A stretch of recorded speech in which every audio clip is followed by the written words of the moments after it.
Everybody, the 2025 NFL schedule officially has been released. Look at that, has been released in big letters. I love it. It comes out swinging early, some heavy hitter matchups. The defending champs are hosting the Cowboys, the Chiefs headed to Brazil, taking on the Chargers, and so much more. We're glad you're with us today. We got Mina Kimes, Ryan Clark, Adam Schefter along for the ride. There's a lot to get to, you guys. So let's talk about the games that we're most excited. Mina, kick us off. What stuck out to you? I'm going to start with an easy one. Week 1, Ravens-Bills. I mean, come on, right? You've got the reigning MVP versus the guy who almost won MVP, so you could argue it's a revenge game for Lamar, but it's also a revenge game for these Buffalo Bills because last time they played in the regular season, the Ravens went into Buffalo and stomped on them. So I'm really excited to see these two teams face off. Should be two of the best teams in the AFC. A test immediately for both squads ahead of the season. Well, you know, I tried to give Lydell like 6 other games before we finally got to this one, but apparently all of those games were already in the rundown. So I went all the way to Christmas to the Commanders and the Cowboys. Again, Mina Kimes last year showed out for the family on Netflix, and I can't wait to see where the Cowboys are in this gauntlet of games they have after Week 11. And we know that Jayden Daniels made his name down the stretch of last season, and we get to see him as a gift on Christmas from old St. Nick. All right, the last time the Cowboys played in Philadelphia in Week 1 was 1970, 55 years ago. It came at Franklin Field the last year before the Eagles moved into the Vet, which they're no longer at. Well, the Cowboys, for the first time in 55 years, are back in Philadelphia in Week 1. It's the Thursday night opener. It's the kickoff to the whole season. It gets us ready for all these other games that we're talking about. So Cowboys and Eagles, Week 1, let's go, baby. Oh, let's go. I love that, Adam. I'm excited for Bears and Commanders Week 6. On Monday Night Football, the quarterback matchup, it's always going to be a fascinating connection between Caleb Williams and Jayden Daniels, going 1 and 2 overall in the 2024 NFL Draft. But remember last year, it was the crazy Hail Mary to win that game for the Commanders, really changed trajectories of both of those teams' seasons. So can't wait to see that one once again, and it'll be right here on ABC and ESPN. Now, speaking of Monday Night Football, here's a look at the full schedule. We're going to have a total of 23 games across our ESPN family of networks, ABC, ESPN Plus, and ESPN, including doubleheaders in Week 2, Week 4, Week 6, Week 7, and the final week of the season. Mina, when you look at that schedule in its entirety, what stands out to you about Monday Night Football?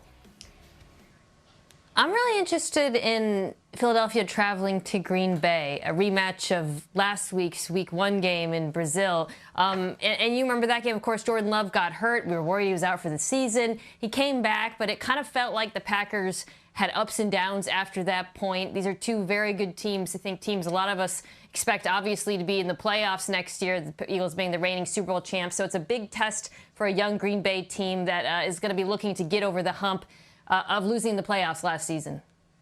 You know what? It's also always exciting to see the teams that earn their way onto Monday night. Look at the Carolina Panthers. Think about where we all were in Philadelphia. I believe it was early on in the season, maybe week 2 or 3. And we were talking about Bryce Young maybe never getting another opportunity to be the starting quarterback for the Carolina Panthers. But we're going to see them on Monday Night Football versus the San Francisco 49ers in Santa Clara. And then also you think about some of these other teams like Chargers, Eagles. The Chargers trying to ascend. They get a running back early on in this draft. And now you have Jim Harbaugh with his opportunity to truly put his imprint on this team against the defending champion. And I think what's big for me as well is the Cowboys. The Cowboys, before their bye, they're on Monday Night Football. And then in Week 11, they come back and they're on Monday Night Football. And then they start a gauntlet of games that gives them 6 games in less than a month. So if they don't play big on that Monday night right after their bye, it could be downhill for Jerry and America's team.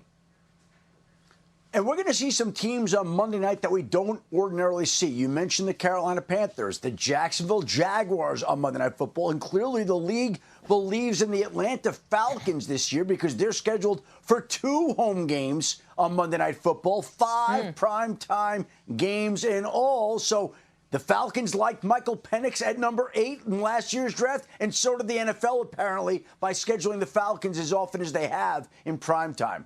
Go Falcons.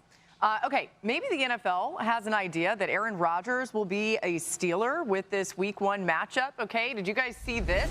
The Jets and Rodgers' old team, of course, facing the Steelers, Justin Fields' old team. I mean, it's just fascinating all the way around. Now, obviously, we don't know for sure that Rodgers will be a Jet, but Adam's going to tell you a little bit. A Steeler. Adam's going to tell you a little bit more about that in just a little bit. We know that Justin Fields will be there Week 1 for the Jets. Adam, what is the latest on Aaron Rodgers, and could this become a double quarterback reunion game? Laura, right now, everybody still is in a holding pattern. And we have heard the Steelers owner, Art Rooney, come out and say that he believes Aaron Rodgers ultimately will sign with Pittsburgh. Here we are in the middle of the May. There hasn't been much progress to date. I would think that next month, the Pittsburgh Steelers have a mandatory minicamp. It would be logical to think that if Aaron Rodgers is going to come back and play this season, and most people still believe he will, despite the fact that he's been non-committal so far, that the logical time to do that would be before the Steelers' mandatory minicamp, which I believe is June 10th to the 12th. Hard to skip a mandatory minicamp and then decide to just show up right before training camp, step in, new teammates, new offense, new coaches, new city, new home, new everything, and think that you could just pick up and start going at that point in time. So if he's going to sign with Pittsburgh, I think we're a few weeks away from it potentially happening, and that would be the logical time. And if it does happen, the schedule's all set up for him to go up against all his former teams, including the New York Jets in Week 1. Yeah, RC, I think this game's interesting, even if it doesn't happen, that for whatever reason Aaron Rodgers doesn't become a Steeler. What are you looking out for in this matchup with the Jets and Steelers?